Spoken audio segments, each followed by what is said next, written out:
you guys a why question this morning. And don't worry, it's much simpler than discovering your life mission. Why are you wearing what you're wearing today? Do you want to project something specific to the people around you? Maybe when they see you, you want them to see your style, professionalism, originality, sex, or your success. Or maybe you're completely indifferent towards fashion, and that's totally okay. Or maybe you were just too tired to change out of your sweatpants. But however you feel about fashion, I want to ask you a different kind of question today. And that's a what-if question. So dream with me for just a second. What if fashion could be used in a bigger, more impactful way? What if it could go deeper than just color selection and fabric choices? What if we could begin to view fashion, buying clothes, and even consumerism in general as an opportunity? Because that's ultimately what consumerism is. It's an opportunity. But if you're anything like me, sometimes it's hard to see it that way, isn't it? When you go to a store to buy an outfit, it's about your appearance, what you want people to see or feel when they see you, or even just about having something to walk around in. When we buy a product, we look at the price, the outside package, the color, the brand. And again, if we're being honest, it's really easy not to see beyond that. You've all heard the expression, actions speak louder than words. What if we could begin to view consumerism and buying clothes and fashion through that lens? What if we could take action with our money for social good? I want to talk about the different ways that I think we can do that today. I believe that there are 3 ways that we can leverage consumerism as an opportunity.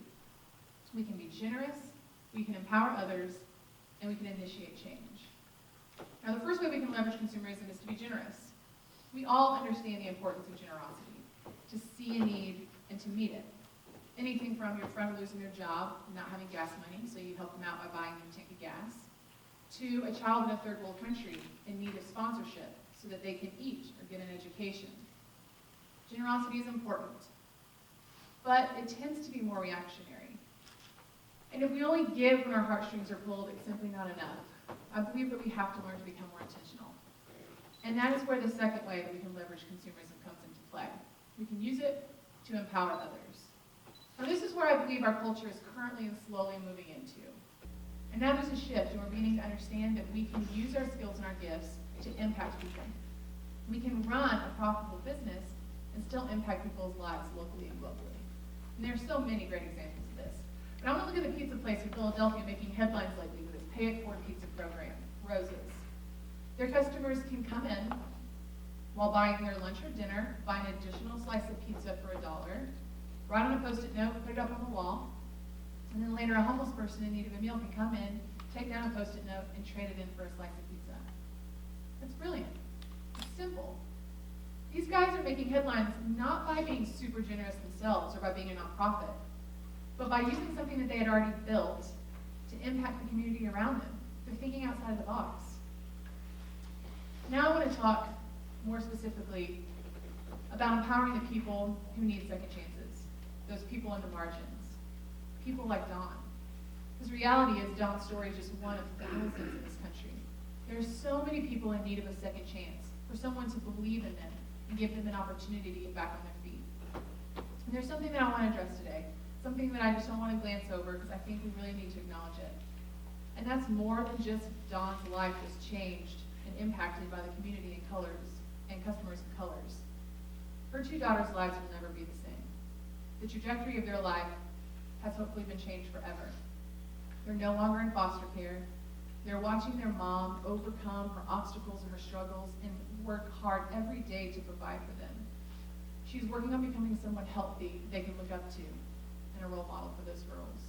And guys, that is the impact and the opportunity we have every time we buy anything.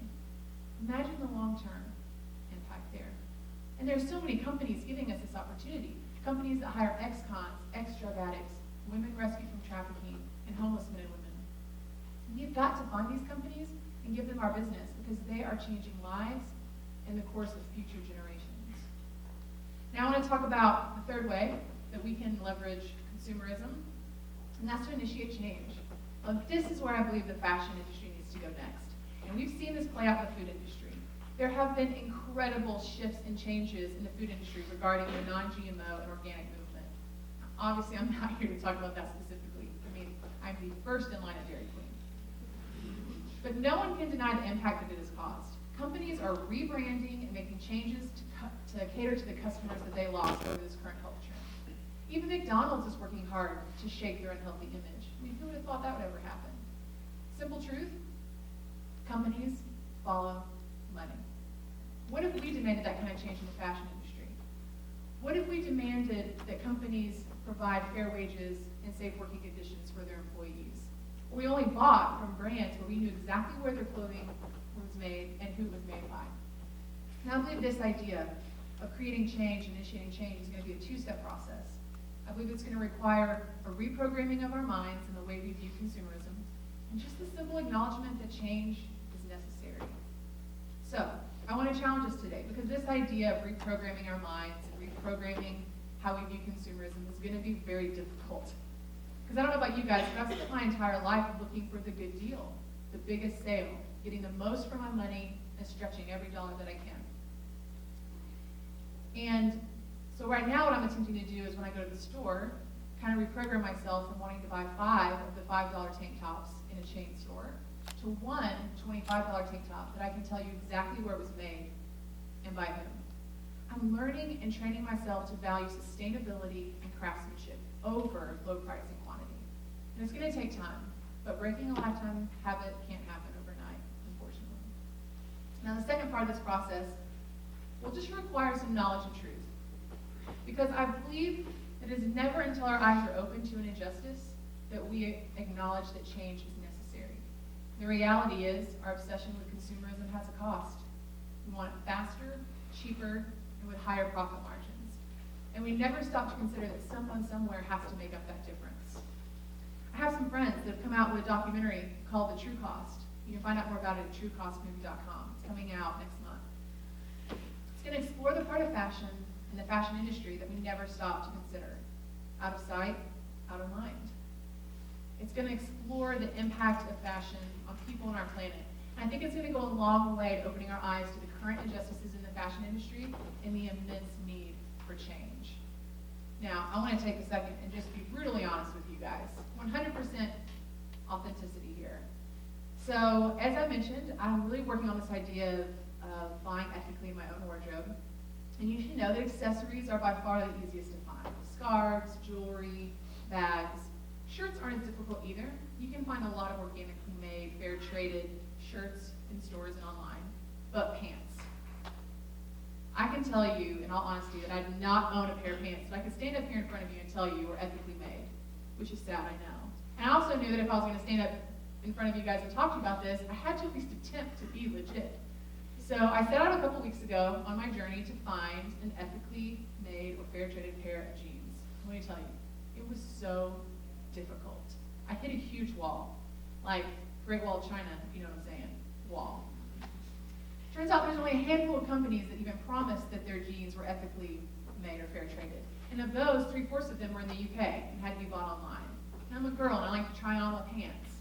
So I actually found there were only 10 stores in all of Georgia that carried any of these brands. I finally found these 2 days ago in one of their outlets.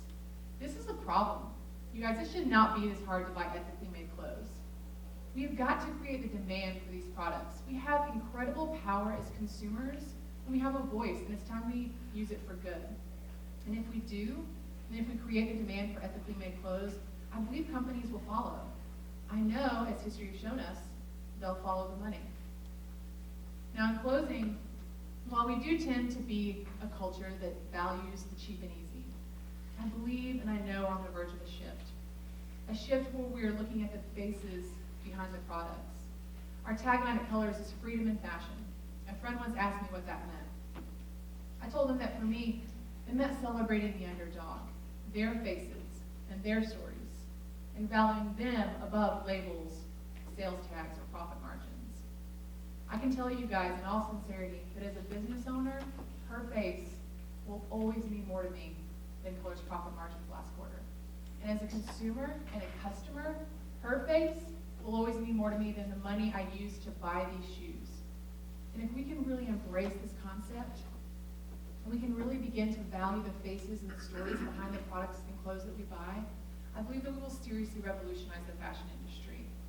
I believe we can turn it into something good and decent instead of something destructive. So again, I challenge us today. The next time we're in a store, or picking up a shirt or a pair of pants, let's stop and attempt to discover the why.